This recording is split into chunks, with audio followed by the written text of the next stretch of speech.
Hi, today I'm going to show you what to do with leftovers. So every time you're roasting veggies, any kind of platters, anything it is really, the question is always, well, how do I prep that the next day forward?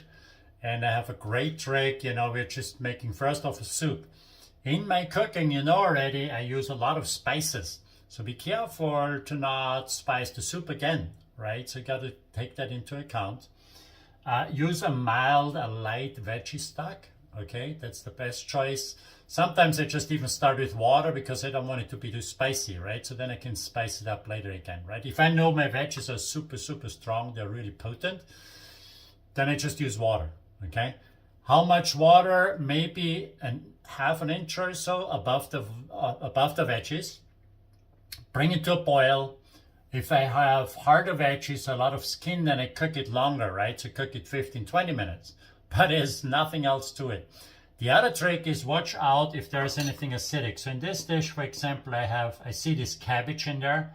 There was a pickled cabbage that we did, right? There's not very much in there, so I'm okay if a little bit is in there, but I know I have to cook the cabbage another 10 minutes or so, okay? So if there was a lot of cabbage in there, we'll take it out, okay? So in this case, look, this is so easy, right? So I just put it in a pot.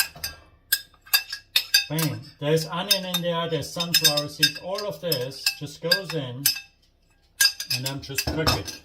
Fill a little bit water just on top, and because this is not enough food for me, and I had some other leftover from another dish, I'm having potato here, for example. I want to peel these potatoes. Okay, so just peel them roughly, because that kind of potato skin, that's really hard in a soup. That's not gonna work for you.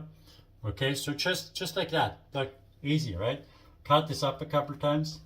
Let's say I have an eggplant here. Okay, so I could make a hummus with the eggplant. Obviously, I can make a baba ganoush, all sorts of things. But I want to have a little bit more in my soup here. And because I roasted this eggplant skin, this is not really going to puree so well. So I'm just taking off a little bit skin. You don't have to lose everything. The skin is really healthy, but just take off a little bit, and I put it right in there. Cut it one time, boom. So very easy. Use a good blender to puree that so it's really nice and smooth. And then just add your favorite protein to this dish. Good luck. Cheers.